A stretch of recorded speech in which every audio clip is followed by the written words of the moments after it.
8:35 en el territorio continental ecuatoriano, buscando la verdad y abogando por la unidad nacional en pro de la paz y la seguridad en el Ecuador. Queremos dar la bienvenida en la revista de Opinión y Democracia al catedrático e investigador del IAEN, Daniel Pontón. Lo invitamos para conocer temas vinculados con el conflicto armado interno que vive el Ecuador, la incidencia de los grupos delincuenciales organizados transnacionales, el narcotráfico y cómo inciden también los carteles de droga en nuestro país, que ha cambiado la situación interna. ¿Cómo incide esto, doctor Daniel Pontón? Buen día. Hola, estimado Miguel. Disculpa, no escuché el resto de la pregunta, estaba como el audio apagado y... Ya, sí. Decía cómo están incidiendo los grupos delincuenciales organizados y los carteles, especialmente mexicanos, en territorio ecuatoriano. Bueno, es un proceso, ¿no? Creo que, como todo, las cosas no son de la noche a la mañana. Lo que hemos visto es un continuo agravamiento del problema, la incidencia, sobre todo, de los carteles mexicanos en el Ecuador es un hecho que ya lo venimos rastreando fácil desde unos 20, 25 años. Y tiene que ver con el problema de la ruta del Pacífico, que es la subruta principal de abastecimiento de drogas hacia Estados Unidos y otros destinos, que también los mexicanos tienen participación, ¿no? Y en ese sentido me parece que la situación en los últimos años ha tomado un revuelo importante, porque la operación de los carteles mexicanos, que si en un principio era clandestina, era esporádica frente a ello y era todo sobre ciertos eventos puntuales. Actualmente tenemos ya un nivel de relacionamiento con estructuras criminales locales que sirven como, de alguna otra forma, como servicios o socios, no ni siquiera servicios socios de los carteles mexicanos, que un poco asumen el riesgo importante que implica el tema de la droga. El tema de las drogas, el mercado de drogas, sobre todo lo que es la control de rutas, tiene que ver mucho nomás con ciertos cambios en las modalidades de negocio que se establecen. Y me parecería que los últimos años que hemos visto es que los carteles mexicanos tienen una participación distinta en el negocio de drogas. Por ejemplo, se decía que en los años 2000 uno de los posibles elementos de que los carteles mexicanos suplanten a los carteles colombianos en la droga fue que ellos, en el tráfico de drogas, sobre todo hacia Estados Unidos, fue que en su momento ellos asumían el riesgo del transporte, ¿no? Y eso les permitió asumir mayores ganancias, ¿no? Ellos asumían totalmente la logística de todo lo que era, desde la salida de drogas de Colombia hasta Estados Unidos. Ellos se encargaban de controlar todo eso. Me parece que actualmente el Ecuador podría dar su fenómeno similar, en este caso a favor de los ecuatorianos, donde los carteles mexicanos simplemente reciben beneficios cuantiosos, pero que de alguna forma minimiza su escala de participación en el tráfico, sobre todo en la capacidad de los carteles ecuatorianos de poner droga en los sitios, en los puertos, sobre todo centroamericanos, y que una vez que ya llegan a esos territorios, pues son tomados por los carteles mexicanos, ¿no? Por eso es que realmente el narcotráfico, desde el punto de vista financiero, en el Ecuador ha crecido mucho, porque las redes de participación es mayor, ¿no? La cantidad de droga, de dinero que se mueve en el Ecuador es mayor. Antes se pagaba por servicios, ahora son socios estratégicos, ¿no? Claro, socios estratégicos que se han ido uniendo, lo cual le ha vuelto más complicado el manejo interno. Claro, porque la economía criminal es eso, ¿no? El crimen organizado es una actividad que se mueve por dinero. O sea, el dinero mueve. Por eso es que el narcotráfico es la plataforma del crimen, ¿no? Es una especie de catalizador de actividades criminales que empieza a desprenderse de ellos, pero que tienen como fuente o como por raíz una fuente de financiamiento muy, muy importante con el narcotráfico, ¿no? Siempre a eso hay una cartera de negocios. Por ejemplo, el tema de la minería ilegal, ¿no? O sea, la minería ilegal sí, hay una práctica informal de minería histórica, pero controlar todo lo que son las estructuras de crimen organizado relacionadas a la minería ilegal, se necesita fuentes de financiamiento, desde el punto de vista, por ejemplo, de mantener redes de gente que operan, las bandas, el armamento que utilizan, la capacidad de infiltración, la corrupción, comprar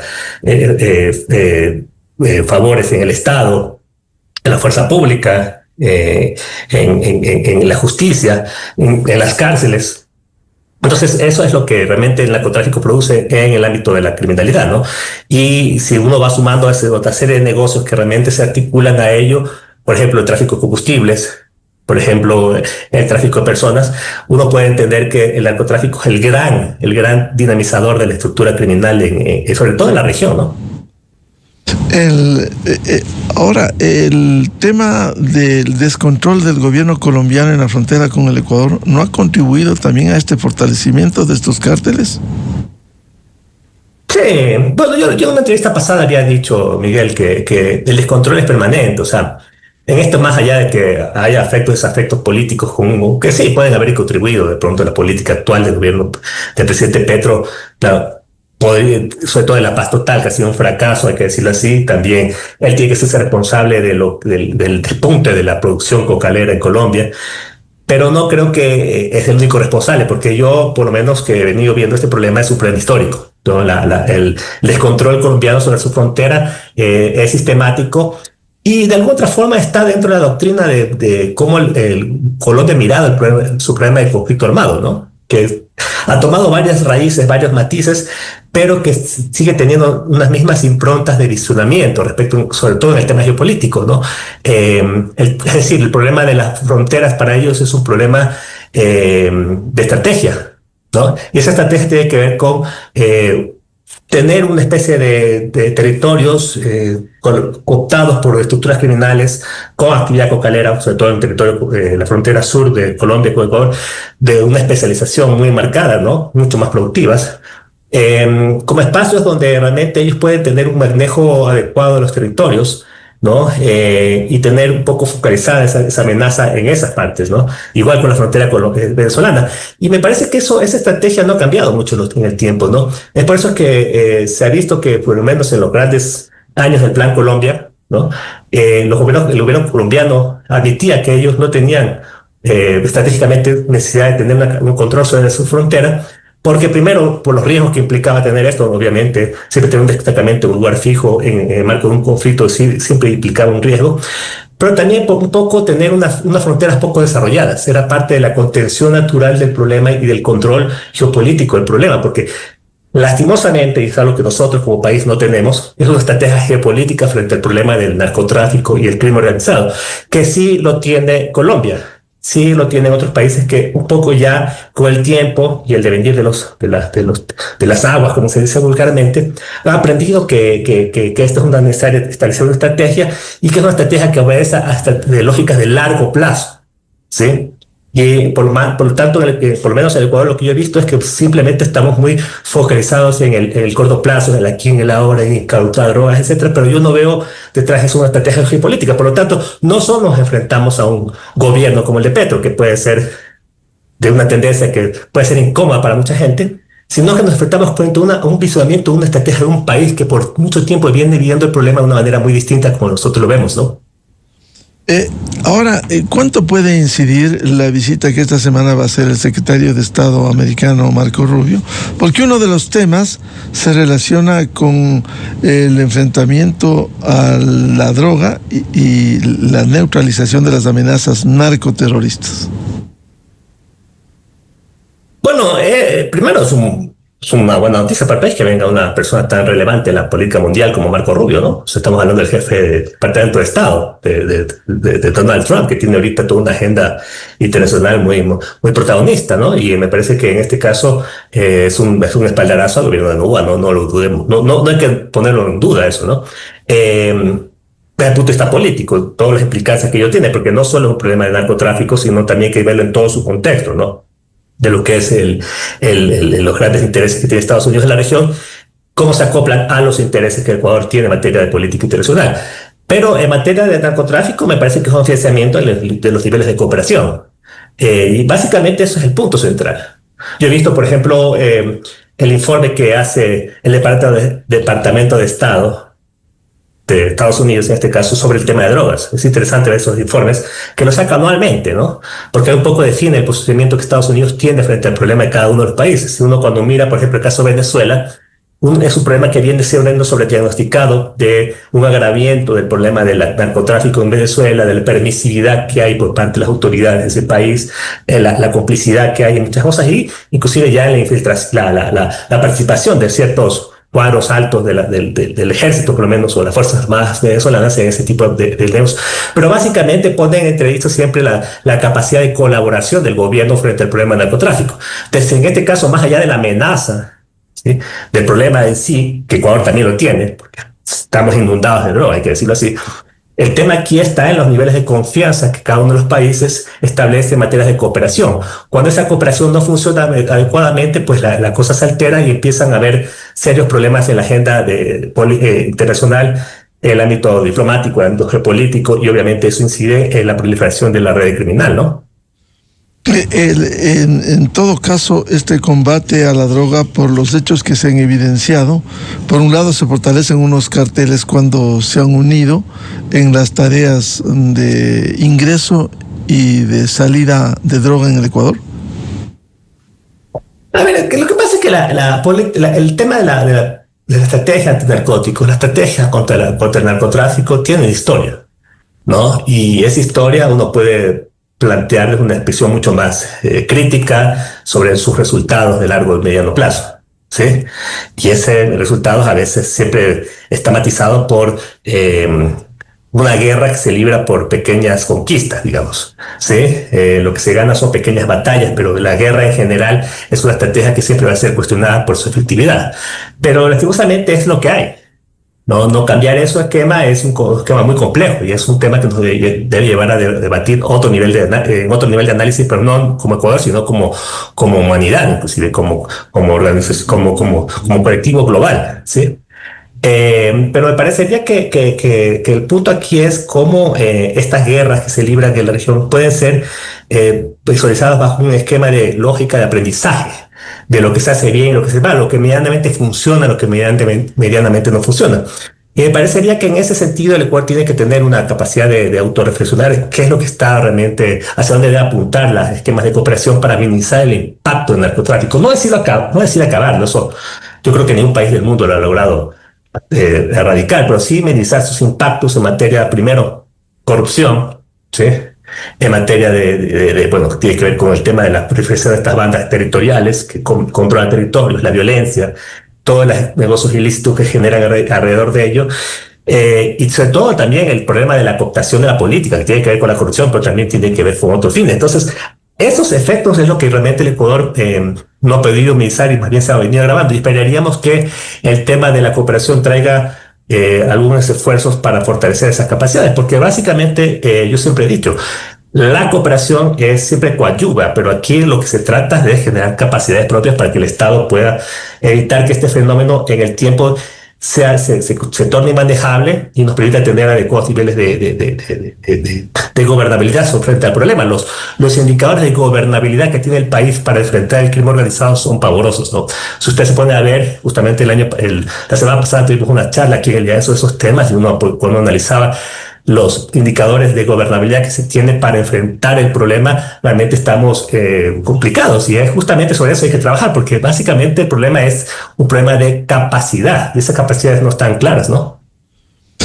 ¿Y cómo fortalecer esas capacidades para enfrentar a un crimen transnacional y a estas bandas del narcotráfico? Entendido que el problema no solo pasa por poner militares y policías en las calles y en lugares. Yo creo que el problema no solamente es un problema policial militar, sino un problema de Estado. Por ejemplo, el tema en materia de lo social, ¿no?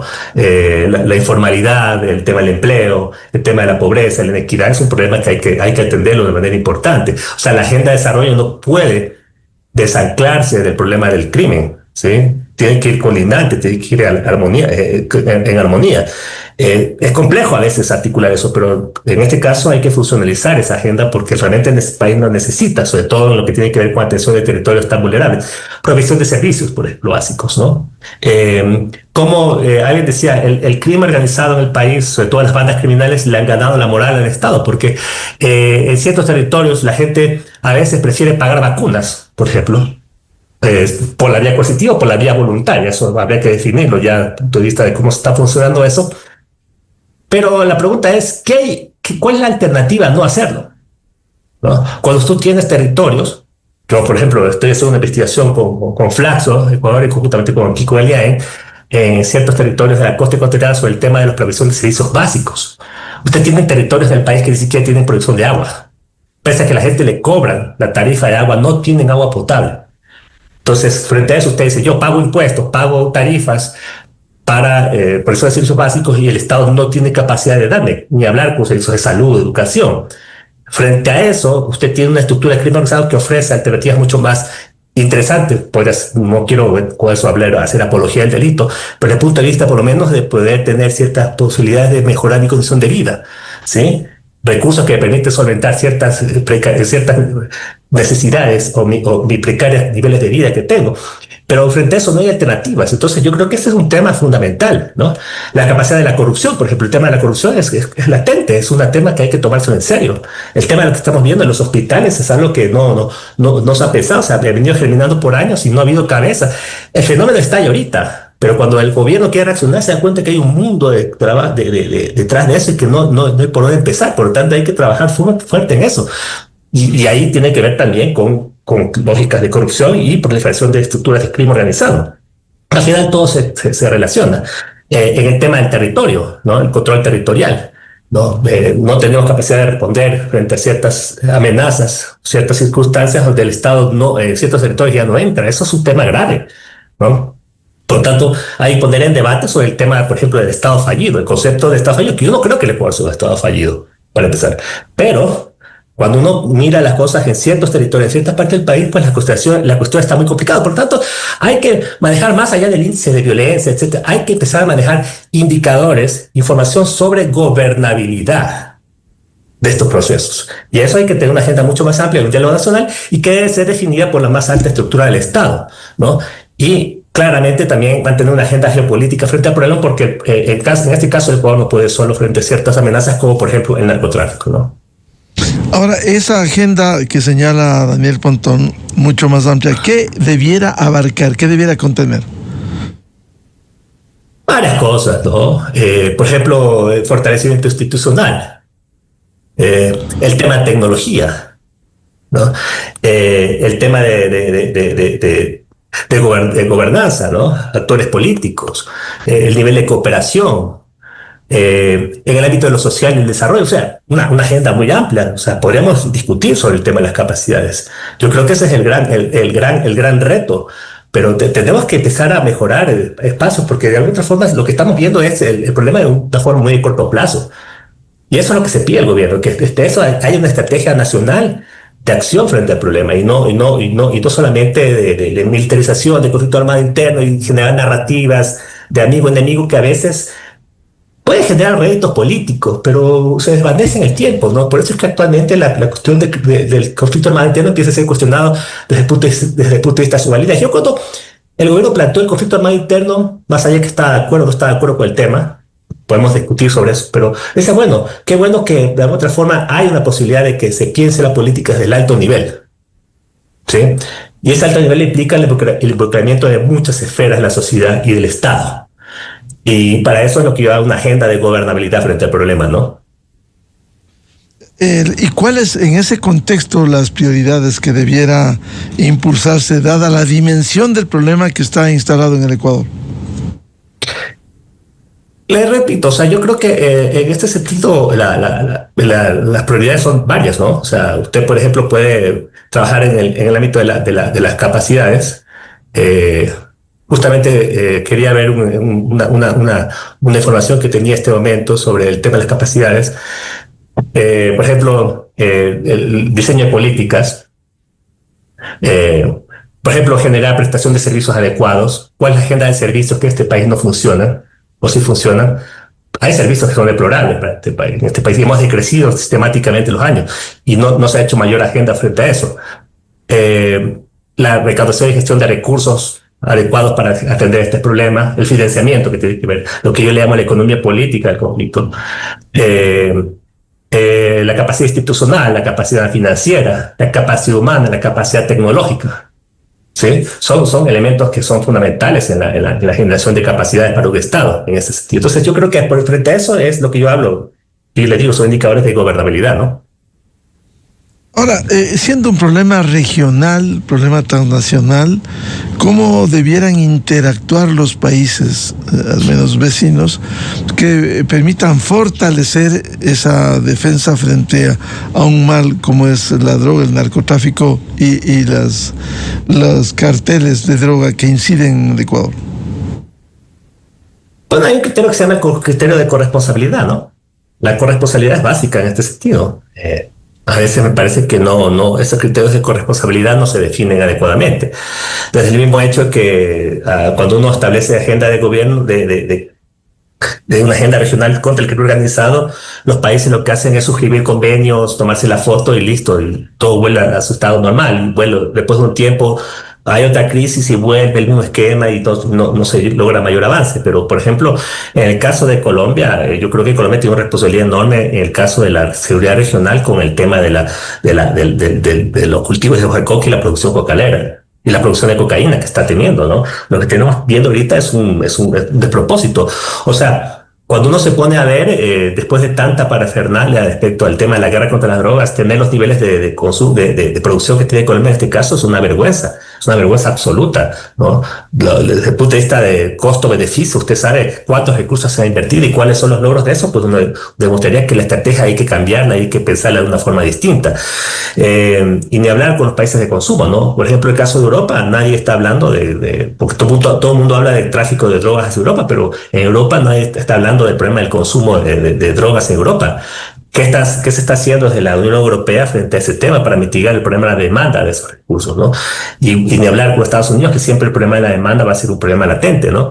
En el tema del lavado de activos, por ejemplo, ¿no? El tema del lavado de activos es un tema fundamental. O sea, los grandes carteles de drogas lavan dinero de una forma importante, pero no solo lo hacen en sus países de jurisdicción, sino en otros países. Ahí el nivel de cooperación es fundamental para establecer cuáles son las rutas del dinero, ¿no?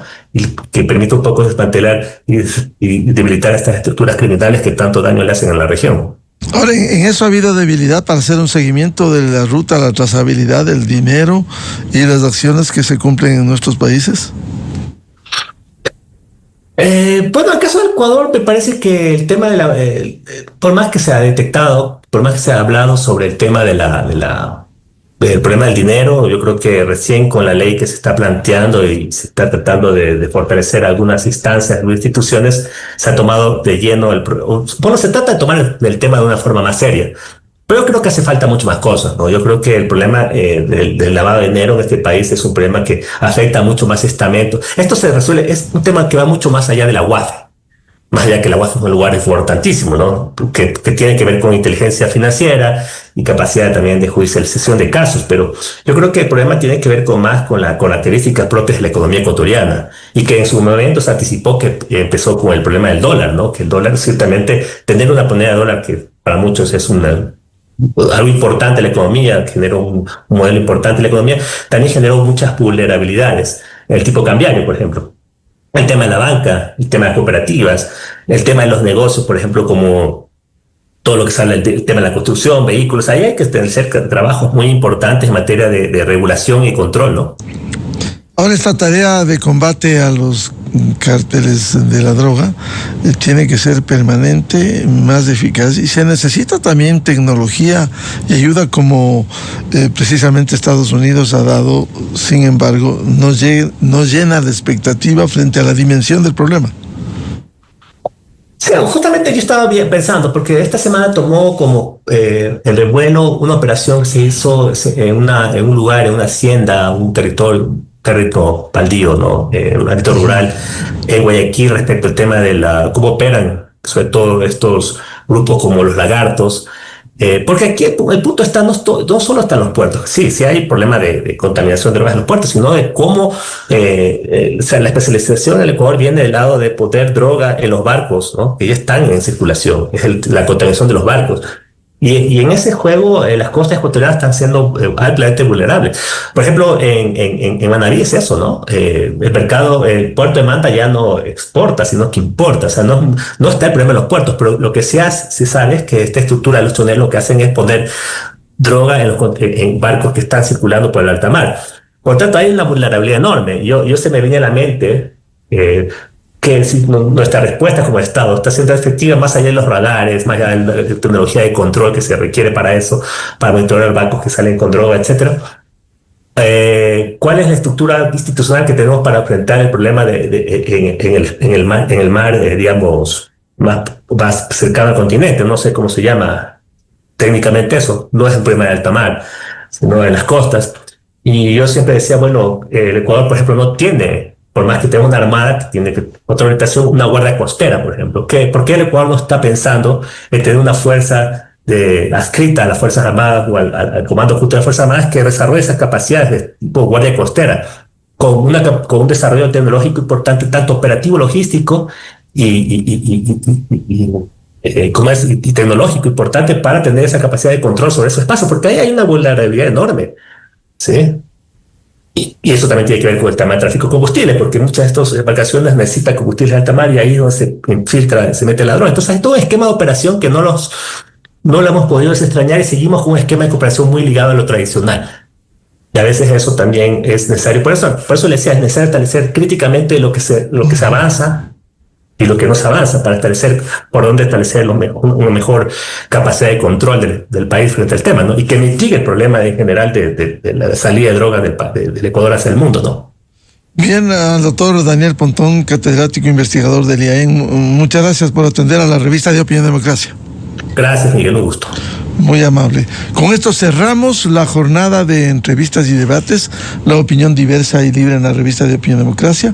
Le recomendamos, ya viene en Exa FM el show de la papaya, y a los miles de seguidores de la revista de Opinión Democracia les deseamos un feliz lunes, feliz inicio de semana, feliz inicio del mes de septiembre. Muy buen día. La revista de Opinión Democracia, buscando la verdad en todas partes. Esto es Exa Informa por Exa FM. En un firme avance